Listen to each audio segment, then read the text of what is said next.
How's everyone doing? Today I'll be doing my random horror Blu-ray shelf number 4. I know it's been a while. I've had a few people ask me when you're going to do it. It's today. It's happening finally. And again, when I do these horror Blu-ray shelf videos, they don't include horror steelbooks, horror titles from Arrow Video, Criterion Collection, Twilight Time, things like that. No horror digibooks. It's just like basic standard horror Blu-rays. And let me know if you've seen any of these movies on this horror Blu-ray shelf number 4 and what you think of them. And let me know which is your favorite from this random horror Blu-ray shelf number 4. And let me know if you have any horror Blu-ray recommendations for me to pick up as well. Leave me those comments down below. But now let's go ahead and get into it. Random horror Blu-ray shelf number 4. So here we go. Here is the horror Blu-ray collection. And there's some more over here. And I actually have stacks of other horror Blu-rays all over the place. So that's actually not everything. I have to figure out what to do with all these collectibles right here. I'm going to have to take them off because I probably have enough to fill at least down to this shelf. So yeah, I'm going to have to get another shelf and find room for it somewhere. But yeah, here's all just, collectibles. And here's my Critters 2 standee as well, which is super awesome and original from 1988. Very happy to add this to my collection. One of my favorite things in my office now and favorite things in my collection now as well. But let's go ahead and get into the random horror Blu-ray shelf number 4, which is right here because I've already done the first one, second one, third one. You can check my channel out for those. And finally, it's been a little bit, the 4th one, and hopefully I will get to the rest of these shelves soon. But first up is Dario Argento's Inferno, part of the Three Mothers trilogy, which I actually do have the Arrow Video release of this as well. I did a trade with one of my YouTube friends on here, and she hooked me up with this one, so very cool. This was out of print for a little bit too, I think.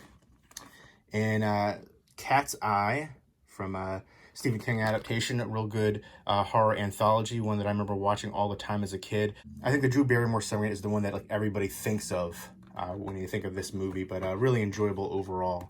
That's my favorite segment of it too. Salem's Lot, which is just an all-time classic. Great vampire movie. If you haven't seen it, what are you doing? Check it out. And directed by Tobe Hooper. And I'd like to see Return to Salem's Lot get a Blu-ray release. And then Stephen King's It, the original miniseries right here, which I do want to get the Best Buy exclusive lenticular slipcover version. I actually had this pulled out because I wanted to get that, but now you can't get them in stores. You couldn't for a while, actually. But now they're on eBay. I feel like people are selling them on eBay for about 20 bucks. A little bit more than I want to spend for it, but I do like that slipcover. It's pretty sweet. Zat, which is one that I haven't seen in a long time. I remember watching this as a kid on late at night on TV. It's kind of like a Creature from the Black Lagoon like ripoff. But I remember being kind of cheesy fun, and I'm looking forward to revisiting this one. Next up is a Scream Factory release for Without Warning, which I remember this being cheesy fun. It had Martin Landau, a few other people in here. Jack Palance, David Caruso, Neville Brand. Yeah, a bunch of recognizable people, but it's directed by Graydon Clark, who he did Joysticks. There you go. It says right there. I was trying to remember that one. And I know that I want to get the Blu-ray for that too. That's like super out of print, I think. I think he was just selling it on his website, and then there weren't too many of them that he had. And then, oh yeah, the guy who played a Predator, Kevin Peter Hall, is the alien right there. And he throws these discs, and it can like suck your blood. I remember this being a cheese-tastic fun time. I like the different artwork for it too. There's the reversible artwork inside too, which I feel like I got to show you now that I mentioned it, right? Isn't that I'm not doing my due diligence if I don't show you that, but it's kind of difficult. But there you go. I don't want to mess this up, but I like that artwork too. Some good 80s cheese-tastic alien horror. Next up is Q, the Winged Serpent. I love the heck out of this film. I think this one was really underrated from Larry Cohen, who was the director of The Stuff. He's done a lot of great things, but I like the stop motion animation style of the winged serpent right there. It's, you know, flying around. You know, it's wrecking havoc on New York City. And I've got a good cast here too. Richard Roundtree, Shaft, David Carradine, Michael Moriarty. I thought they all did a great job, and one that I think is underrated and worth checking out if you like kind of like creature features. Next up is Would You Rather, which has Brittany Snow, Jeffrey Combs, Sasha Grey, a few other recognizable people too, and then Crabman from My Name is Earl, but some other people too. I thought this one had some good tension in it, but I thought the ending was a little bit predictable, formulaic. But overall, some good performances, good tension throughout, and one that I would say is worth checking out, some good suspense. And some kind of crazy over-the-top moments too. They're all invited to a dinner, and they have to do these certain things or make someone else do something, and it's obviously a lot of violence and craziness going on. Next up is Wrong Turn 2, Wrong Turn 3, Wrong Turn 4, skip, Wrong Turn 6, Wrong Turn 5 isn't even worth owning in my opinion. I really need to pick up Wrong Turn 1. I want them to do like a really nice box set for them. I still like the Wrong Turn movies. I feel like the makeup effects, they get worse progressively with each movie. But the second one is my favorite sequel in the franchise. The first one's by far the best. But let me know what your favorite sequel in the franchise is. Wrong Turn 4, I like the snowy setting, and there's like I want to say it was like an insane asylum, hospital kind of setting too in there, but overall it wasn't that great. I wanted to like it more. Again, Wrong Turn 3, I remember a lot of people didn't like this one. I think this is the one where they have like a jailbreak, but I liked it. And Wrong Turn 6 is another one I feel like people didn't like a lot, but I enjoyed the heck out of it. And this was actually the recalled one. I think there weren't many of them that were released, and for some reason there was like literally a second where they showed a missing persons bulletin board, and they showed like a real missing person on there, and so they had to take that out of the movie. They recalled all the Blu-rays that were released, but I was able to get one. Not that it really matters, but I remember for a while they were going for like ridiculous money, and it's silly because it was like a split-second scene of that.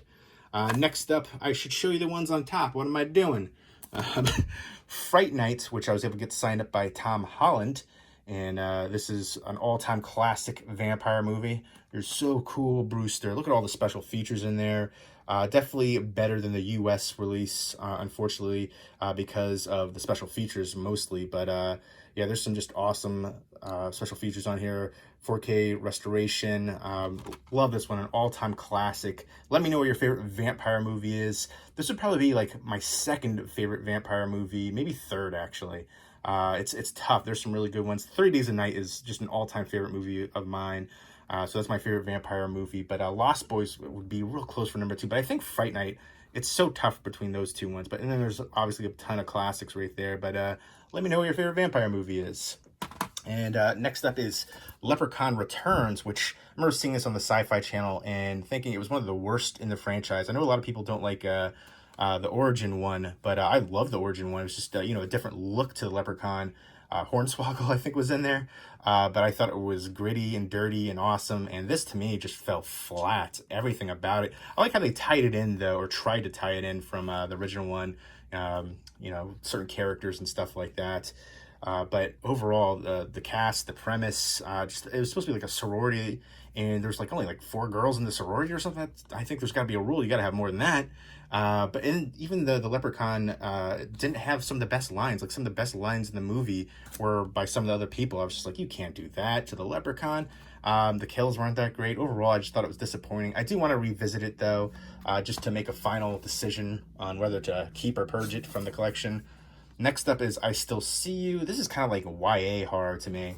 First of all, I thought Bella Thorne was actually really stunning in this. I'm not too familiar with her. I think she's done, I think somebody said she was like a Disney actress or something. I'm not 100% sure, but there's a few other recognizable people in here. Dermot Mulroney. There was this big, I want to say explosion or something like that. It was, they say it's an apocalyptic event, and there's these ghosts that come back. They kind of, each day they kind of relive certain moments and people can see them, and they're not supposed to interact with people, but one of them starts interacting with her, and there's this, mystery involved, and she has to get to the bottom of it. I kind of liked aspects of it, but the ending, I don't know, I didn't really care for the ending too much.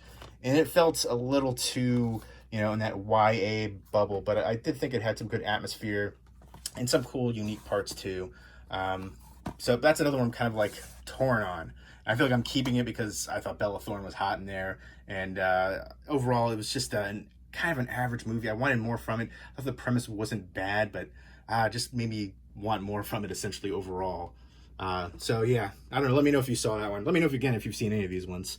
Next up is The Last Exorcism, which I love the heck out of this movie so freaking much. I remember a lot of people hate this movie. It blew my mind because I thought it was so amazing.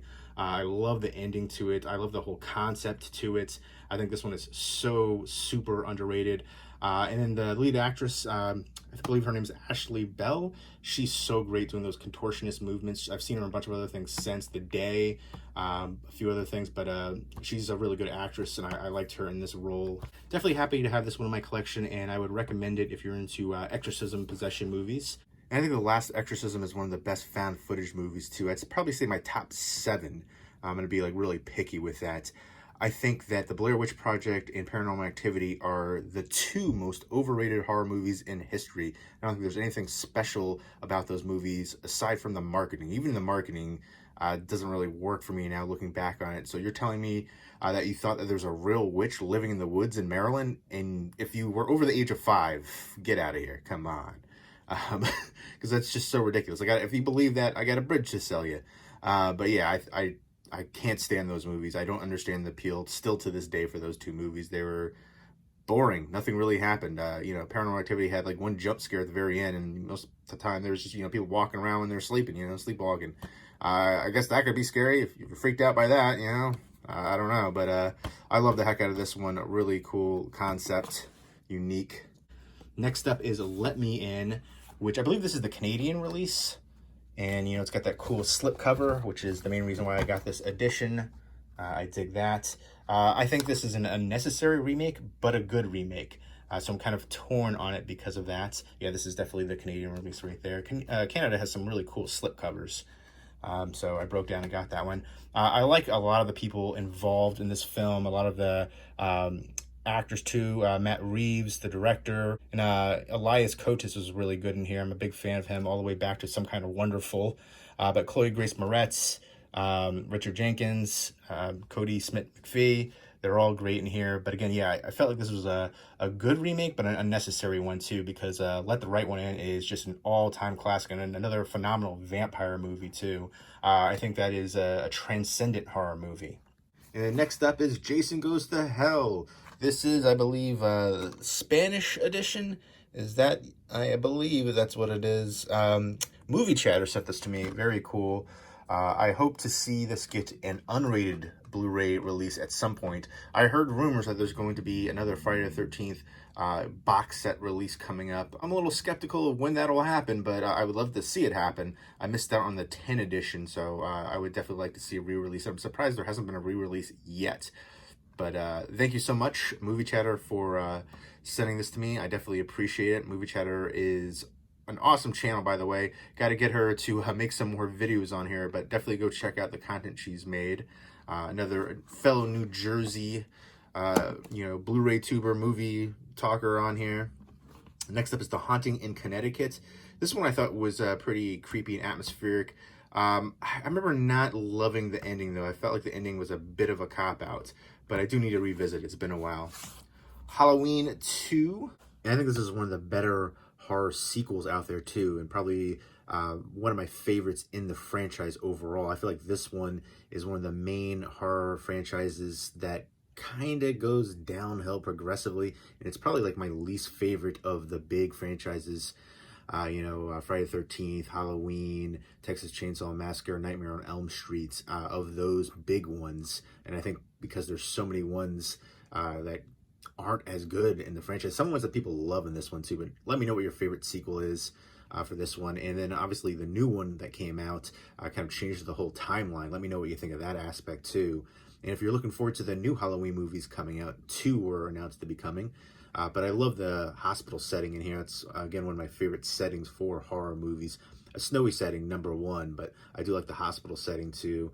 You know, have that sense of like claustrophobia, isolation, especially when it's like an abandoned one or mostly abandoned hospital. Just adds to the creepiness of it.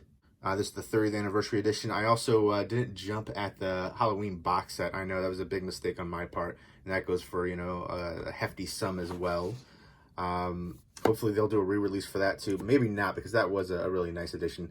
Maybe one day if I can find it, I'll break down. But I've seen a lot of people selling the box sets for it. It looks like it has a lot of wear on like the edges. Like the edges look like they're falling apart. I don't know if it's just everybody that I see that's posting it just abusing the box, or if that was just an issue with deterioration over time. But next up is Halloween 3 Season of the Witch. And this is a Scream Factory release, and I do like this movie. I know a lot of people don't, actually. You know, for me, I think it's one of the best Halloween horror movies out there.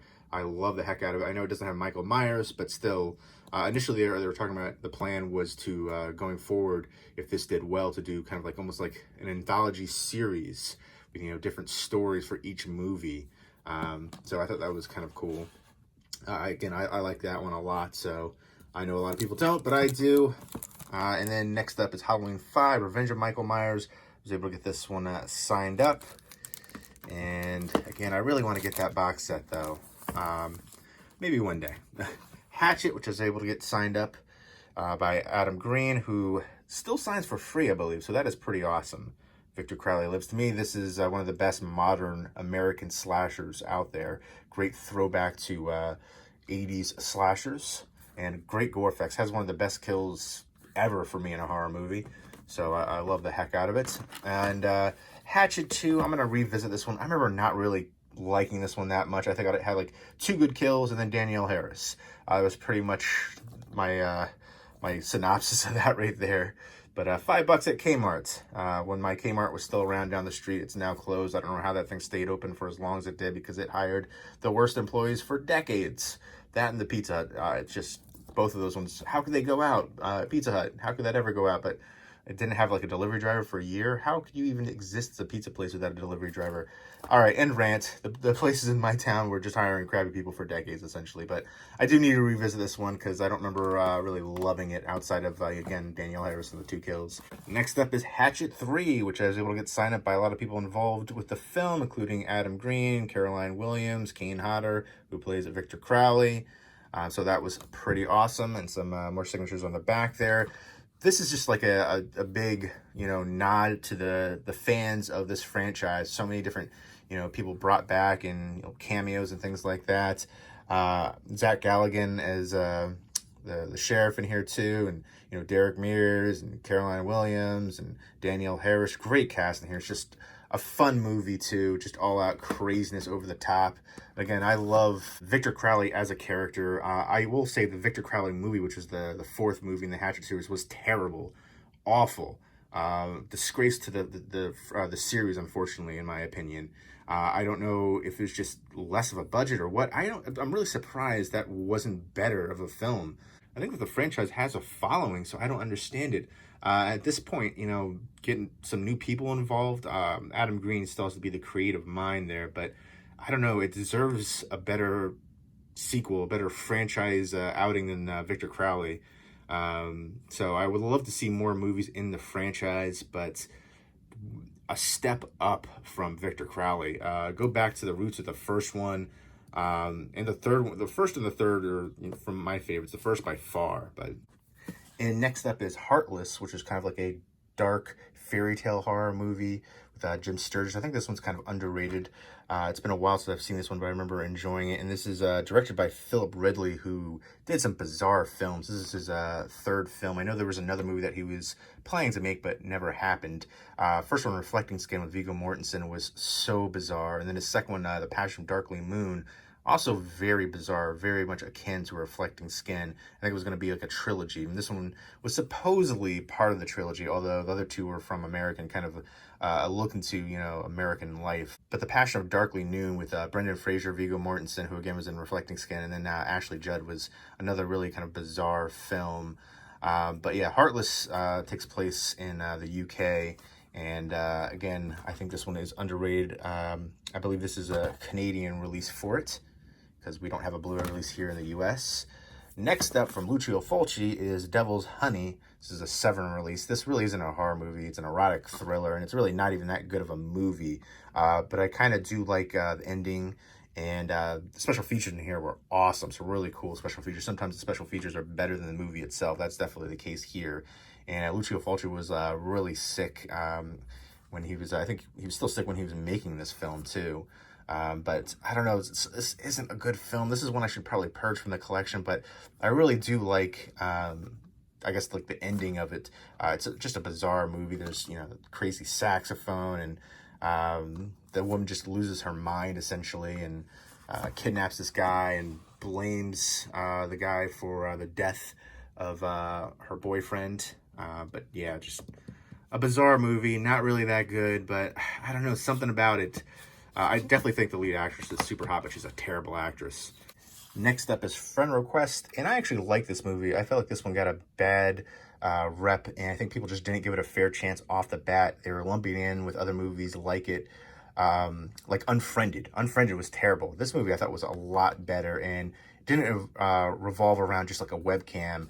This is basically, some friends in college, and somebody sends somebody a friend request, and it's this creepy girl right here, and it's kind of like this whole crazy cycle. But I thought this one was decently atmospheric and had some good suspense, and I liked it a lot better than most people seem to. But I think some people didn't even watch it and just called it terrible because they either got it confused with Unfriended or just thought it was going to be the same thing, and it's not at all. It's very different. And Unfriended, I thought was awful, but there's another movie called The Den, which is somewhat similar, but so much better. Check out The Den, really good found footage movie. Next up is Leatherface. This is the newest one from the directors from Inside. And I thought this was very interesting. Has some good gore effects in here.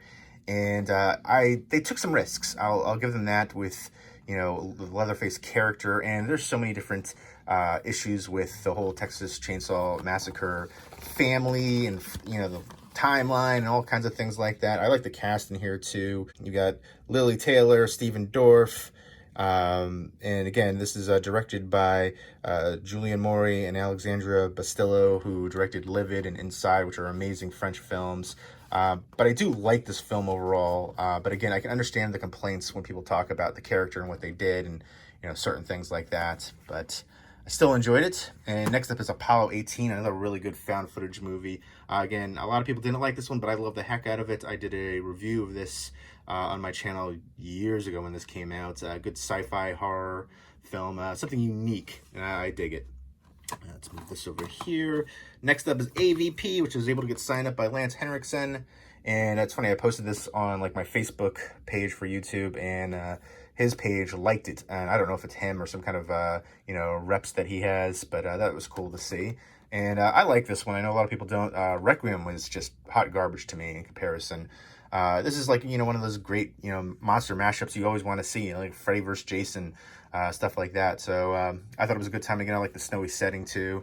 And I really like the actress in here, Sanaya Lathan. But yeah, Lance Henriksen's always awesome. Next up is American Mary from the Soska Sisters. Probably the best thing the Soska Sisters have ever done. I was really looking forward to See No Evil 2. It was their first studio film, but I thought that was a huge disappointment. Great cast in there, but the kills were underwhelming, and just everything about it was kind of disappointing. I liked, the concept of it, all the different actors involved, and the setting too, but it was just a big letdown for me. But American Mary is super awesome, and just everybody involved in this one too. The actresses right there were so good, and Catherine Isabel was amazing in the lead role. So definitely the best thing they've ever done by far. I do like them though as female directors, and in the horror community you can tell that they're actual fans and appreciate their fans too. But they're fans of the genre. Ju-on White Ghost, Black Ghost, which I still haven't watched this one, and I need to. So I will pull that one out a little bit to remind myself to check that one out. I've had that in my collection for a bit. And looking at Ju-on White Ghost, Ju-on Black Ghost, I didn't realize this, but it is actually two separate films. Ju-on White Ghost is 61 minutes, Ju-on Black Ghost is 60 minutes, so, essentially an hour each. So quick films, and this is from Toei Video. So that's interesting too. But yeah, I didn't realize that until just right now. I thought it was just one film, but I don't know if there's any connection to both of the films. Reading on the back, it doesn't quite sound like it, but they all have some kind of tie-in, maybe. I'm thinking, all the Ju-on franchise, and even the recent The Grudge film, it wasn't a remake, and I feel like so many people just crapped on it and didn't even give it a chance, or went in thinking they weren't going to like it. And obviously, if you go in with that mindset, that can affect your viewing of it. But I thought it was actually a decent film. It was kind of just a side storyline of it, and there was nods to the rest of the franchise throughout. And I like the lead actress in it too, and some good creepy atmospheric scenes and moments in it. I don't like jump scares. There's some really, a couple cheap ones on that, but so many films rely on jump scares throughout, and I wouldn't say it relied completely on it. It relied more so on the atmosphere and suspense buildup, but I thought it was worth checking out for the new Grudge movie. Not saying it's great, but definitely worth at least a one-time watch, and doesn't deserve all the hate and criticism it was getting. But yeah, Ju-on White Ghost, Ju-on Black Ghost gives me something to check out now. Next up is Prison with Viggo Mortensen, one of the earlier films with Viggo Mortensen. And I was able to get this one signed up, if I can get the slipcover off of here one-handed. There we go. So yeah, it was cool to be able to get this one signed up. And there's John Carl Buechler. And yeah, Kane Hodder was involved in this too. He did some of the stunts and things like that. And this is directed by Rennie Harlin. Kind of a ghost movie set in a prison. And I remember enjoying it, but watching it now, it doesn't quite live up to my memory of it from when I watched it, years back. Next up is Creepshow. Beautiful edition right here. Let me know what your favorite segment from Creepshow is. I would have to say, the crate is just a classic. All of them are classics, though. But I love this edition for it. Beautiful edition from Scream Factory, and one of the best horror anthologies out there, if not the best. I love Creepshow 2 as well. I haven't seen the Creepshow series, though, which I think is on Shudder. I've heard great things, though. Next up, Tales from the Crypt Demon Knight, which I love the heck out of this one, too.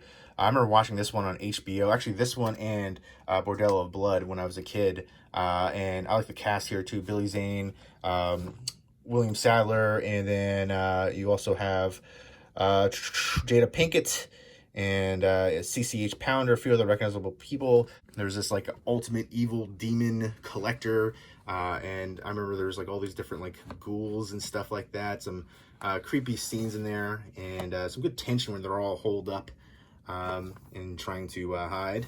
But yeah, I love this one. I love Bordello of Blood. Both of these ones were amazing. Grew up on them as a kid, so nice to see them get these Scream Factory releases. This one was more cheesy fun to me.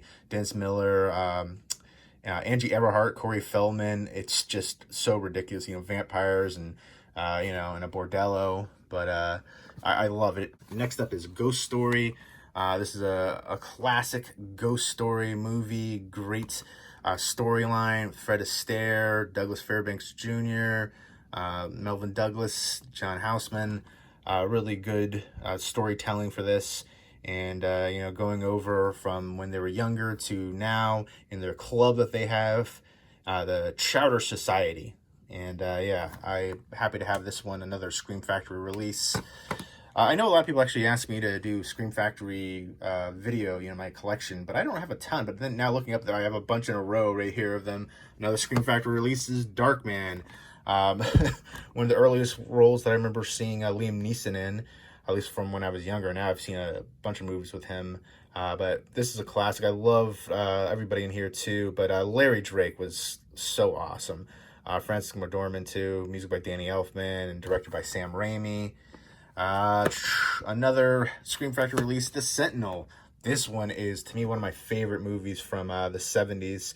And I love the ending scene with the freaks and stuff.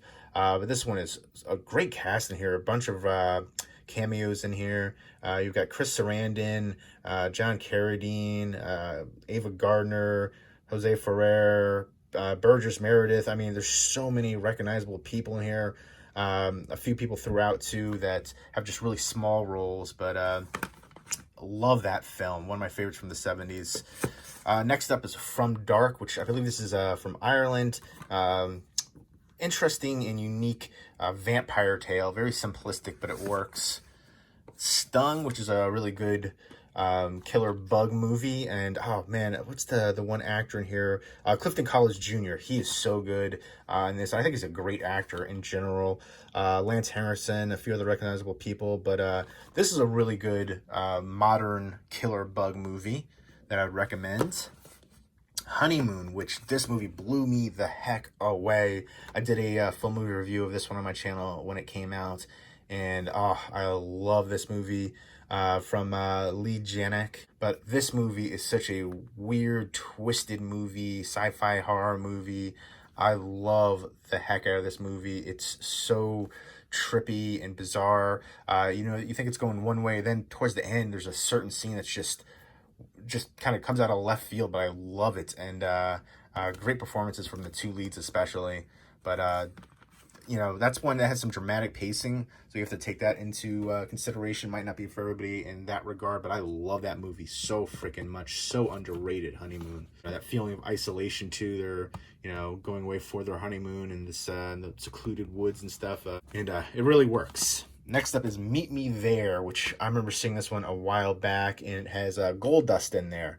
It's basically about this girl who goes back to her hometown, the small town, and, you know, she has a bunch of like mental health issues. She goes with her boyfriend there, and craziness ensues, and you know, it's just kind of a de-evolution of, you know, going back into that madness of that area and why she's like how she is. But it's low budget. And I think it's decent, but it's not great. I kind of want to revisit it to see if it's worth keeping the collection again. It's all about, you know, keeping movies that I can see myself rewatching again. If I can't see myself rewatching again, it's time to get rid of it.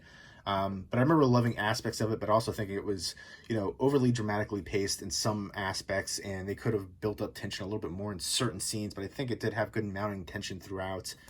And it was decent for the low budget aspect of it. Oculus, which this one really surprised me. A really good mirror horror movie. There's a few actually out there. This is directed by Mike Flanagan, and I would love to see a prequel to this, a sequel to this. They can do so much with it, and I love the cast here too.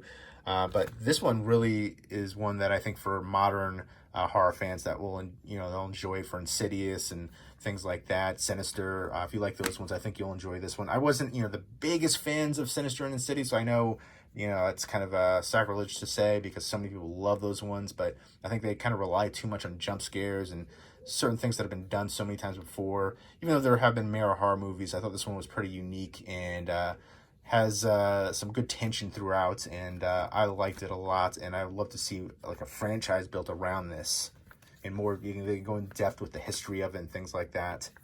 Next up is Last Shift, which, oh, so creepy and atmospheric. I love this one. I'd say this one is one of the most underrated horror movies of recent years. This police officer, she's doing her first shift at the closing of this police station, and it's abandoned, and basically all these, you know, flashbacks are happening and of this case that was involved with her father. It's kind of like a Charles Manson-esque cult, and she sees these haunting visions, and it is violent and crazy and awesome, and has some super creepy scenes in it. Love the heck out of Last Shift and would highly recommend it. Next up is art house horror, German horror movie, Goodnight Mommy. And honestly, I thought it was overrated. I watched it, it had so much hype.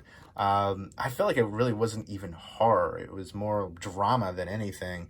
I want to revisit it though, but I remember being kind of underwhelmed given all of the hype for it.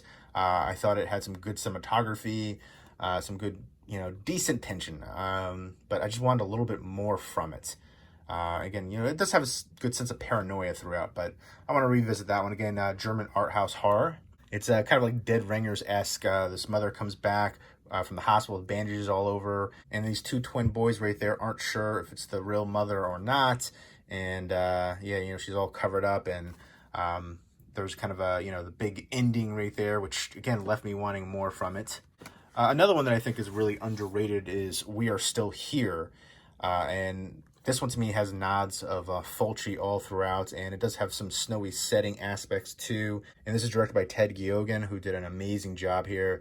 But this one has some just creepy, bizarre scenes, just kind of all about this house in New England. And, you know, every few years something happens in this house, and it's just kind of you know, these ghosts, and just so creepy, and has some really good crazy violent scenes in it. But this is one I would definitely put on my top 10 underrated horror movies list. Next up is Dolls, which this is an all-time classic from Stuart Gordon. One of the best creepy doll movies ever, and he sadly just passed away recently. May he rest in peace. I will say I do like this classic artwork a lot better than the newly commissioned artwork, but still cool to see, you know, newly commissioned artwork for this one, another Scream Factory release. And I know we're finally going to see Dolly Dearest on Blu-ray coming up soon too, so that's cool. Scarecrows, one of the best Scarecrow horror movies out there. I think Husk is the best Scarecrow horror movie, but this one is a really interesting one. There's these bank robbers, and they're in a plane. The plane crashes into this field, and there's these scarecrows coming out and killing people, and there's a lot of you know, kind of ambiguity around it, which I appreciate. So I like that a lot. But yeah, I feel like there was a few Scarecrow horror movies, but that's definitely one of the better ones. Husk to me is the best by far. There is a region-free Blu-ray release for Husk, so check that out. I can't remember if I think it's from the UK, but I have it somewhere over here. Ghoulies 1 and 2, which such cheese-tastic fun. I would love to see them do like a Ghoulies box set like they did for like Critters. Ghoulies Go to College, come on, release that bad boy on Blu-ray. But yeah, I remember this one being a fun time. Both of them, the whole franchise really. Again, I love those kind of ones. You know, Ghoulies, Critters, Munchies, which Munchies has a double feature release with the movie Munchie, which has nothing to do with, you know, Munchies, little creatures like that. But I wish that one had a standalone release. Next up is A Christmas Horror Story, which is a horror anthology. Again, a good addition to the Christmas horror movies, you know, dealing with Krampus and stuff like that. I like the wraparound story, the radio host William Shatner, and I thought this one was a decent one, and one that is good to revisit around Christmas time. Next up is Curtains, which I love the hag face killer in this. This is one I remember watching as a kid, and for the longest time there wasn't a release for it, and then there was like I think a multi-pack DVD release that had the movie on there, and then we finally got a proper release from Synapse for the Blu-ray of it. So very happy to have this. Synapse doing a great job as well. You know, there's other companies aside from Scream Factory doing it. You know, Shout Factory. You know, Vinegar Syndrome, Synapse. Again, you know, Arrow Video to me is easily one of the best out there. Criterion has some good horror releases too, but I'd love to see them do more horror releases. But Arrow Video, Scream Factory, the top two, that really kind of focus on horror and cult titles. Kino Lorber has a few. Speaking of, Burnt Offerings, which I need to revisit. This one's been a long time since I've seen this one. Dan Curtis and Karen Black, Oliver Reed. That's one that I remember being a classic. And I remember really enjoying the ending for it too. And this has some good special features. And I appreciate that for classic horror and really good horror films that I want to know more about. I dig the special features, and I do end up checking them out. Even sometimes for movies that I'm not a big fan of, like The Devil's Honey, I check out the special features out of curiosity's sake. And sometimes I love the special features more than the movie itself. Next up is The Cannibal Women in the Avocado Jungle of Death. I remember watching this as a young kid on TV, and really digging the chicks in here. You've got Bill Maher, Shannon Tweed, Adrienne Barbeau. Yeah, the real times Bill Maher in his first starring role in a movie. It seemed like he had a fun time with it, but looking back, he's probably thinking, what did I do, you know, with this movie? Basically, there's this Amazonian, you know, tribe of women who kill men and eat them. And basically this one guy stumbles upon there, and he's trying to get out of there. And yeah, I just remember it being a cheesy, fun time, and I need to revisit this one too. But yeah, I remember really liking it as a kid, you know, seeing these hot chicks in there. That's definitely one of those ones that I snuck down late at night to watch on TV when my parents were sleeping. Next up is Creature from Peter Benchley. I believe this was like a mini-series, actually. And but I remember this being a really cool, unique one. I want to say it was like military testing, and there's like this shark-human hybrid. It's got Craig T. Nelson from Coach and Kim Cattrall in here. A few other recognizable people. Colin Fiore, really good. There's somebody else in here. Giancarlo Esposito. Stan Winston did the creature effects. But yeah, you could see the creature right there, which honestly looks awesome. Stan Winston is one of the best in the business, so legend. Next up is It, Terror from Beyond Space. It's been a while since I've seen this one, but I like a lot of this classic sci-fi horror creature features, especially from the 50s. This is from 1958. The Cold War era, creature feature stuff. I dig it. And next up is the House on Sorority Row remake. The original House on Sorority Row is one of my all-time favorite slashers. I actually want to put the original theatrical poster one sheet, and I want to actually put that above my bed. So I might, the frames that I've been using, the snap frames, are a little bit more expensive, but they're quality. And actually, I thought this remake was decent. I love the characters in here. There's some characters that you just kind of love to hate, but that means they're doing a great job. They played their roles really well. And this has a slipcover, which I believe is a Canadian slipcover. It was hard to find. A little bit of wear and tear on the edges of it, but definitely one that I wanted to get the slipcover for because I did enjoy this one. I know a lot of people talk about, horror remakes for ones that are surprisingly good, like the My Bloody Valentine remake. That was actually one that I really enjoy now, which I have right there. I need to pick up the new Scream Factory one. I had the one that was out of print for a while, but I'm still going to hold on to that one because, I don't know, I love that one. I watched the Blu-ray for that so many times, but I do plan to pick up the Scream Factory release from the original My Bloody Valentine. But yeah, this one I think deserves to be talked about a little bit more too, for decent horror remakes. There's not too many good ones out there, but I enjoy it. And then Krampus, which to me is easily one of the best Christmas horror movies ever now. And Michael Dougherty did such an amazing job on this one, and I can't wait to see what he does in the future. I'm still waiting for that Trick or Treat sequel. Trick or Treat is an all-time horror classic, but I remember when it first came out, I feel like it was kind of underrated, but now I feel like it's getting its just due. It's got a Scream Factory release now. I have my old one of that one. I heard the transfer wasn't much different, so I'm keeping my old one for now, unless I can find the Scream Factory release for a good price. But to me, one of the best Christmas horror movies ever, by far. I love this one. I've seen this one a bunch since it's come out. Again, I love horror movies with a snowy setting. There needs to be more good ones.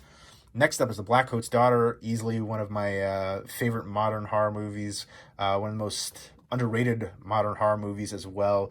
I'm not gonna, I'm trying to compare it to other movies. There's some Shining-esque qualities about it, but nowhere near to that level. It takes place in this all-girls prep school, and there's, again, a snowy setting. And I was able to pick up right away who one character is that's introduced in the correlation. So I saw that coming, but that didn't affect my enjoyment of it. And it's just kind of like a descent into madness.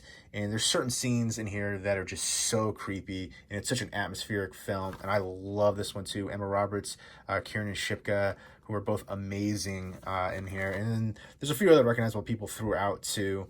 But I love this one so much. Again, this one is very dramatically paced, but so worth it. But again, yeah, if you can't sit through movies that are dramatically paced, it won't be for you. But it is definitely worth checking out, in my opinion. Again, if you like darker, kind of demonic movies, descent into madness movies, things like that. Certain scenes in this one remind me of certain scenes from other movies, but I kind of don't want to compare them too much because I feel like it doesn't really do justice to anything involved with it, the other films and Blackcoat's Daughter as well. But love this film, and this is directed by Osgood Perkins, the son of Anthony Perkins, obviously Norman Bates' Psycho, but he's been in a ton of great films back in the day. But I've seen other films from Osgood Perkins, and this is by far the best. He does a lot of movies that have dramatic pacing in it. This one worked a lot better for me. And then last but not least is House at the End of the Street with Jennifer Lawrence. And I remember thinking this was okay for me. I have a big crush on Jennifer Lawrence, so I think that was like one of the main reasons I was keeping this one. And I just remember thinking it could have been much better, and to me, this had a lot of hype at the time when it came out, and I thought it just didn't quite live up to it, and the twist wasn't as smart as it thought it was, and I don't know. I remember thinking it could have been better, but I remember kind of keeping it because Jennifer Lawrence is super hot to me. I do want to revisit this one to see if it's worth keeping in the collection. There's a few that I obviously, finally remember and love, but then there's certain ones that I kind of want to revisit to see if it's worth keeping in the collection or not. That's one of them. Where is, Meet Me Here is another one, and then even Goodnight Mommy. To me, who cares what other people think? This one has pretty much everybody just loves it, just raves about it, but I remember being a little bit disappointed, didn't live up to the hype, and I kind of want to revisit to see what's even worth keeping in my collection. Who cares if other people like it? If you don't like it, get rid of it, So there you go. And I think the only movie on the shelf that I didn't see yet was Ju-on White Ghost, Black Ghost. So part of the, I guess, the Ju-on franchise right there. But there you go. That is the Random Horror Blu-ray shelf number 4. Let's get it all in frame. There it is. And there we go. There's Random Horror Blu-ray shelf number 4. If you've seen any of the movies on this shelf, definitely let me know what you think of them. And let me know what was your favorite movie from Random Horror Blu-ray shelf number 4. And let me know if you have any horror Blu-ray recommendations for me to pick up as well. Leave me those comments down below. And look forward to the next Random Horror Blu-ray shelf video number 5 coming up soon. And hopefully once I do all of these Random Horror Blu-ray shelf videos, I will, hopefully soon that is, I will get them all off and organize them, alphabetize them, and it'll be done. And I'll do a complete overview, all alphabetized. I know I've been saying that for ages, but I feel like it's close now. It's going to happen. So stay tuned for all those Random Horror Blu-ray shelf videos and a complete overview and complete collection of my horror Blu-ray collection. And again, thank you for all the support out there. I really do appreciate it. I hope everybody's doing well. Take care.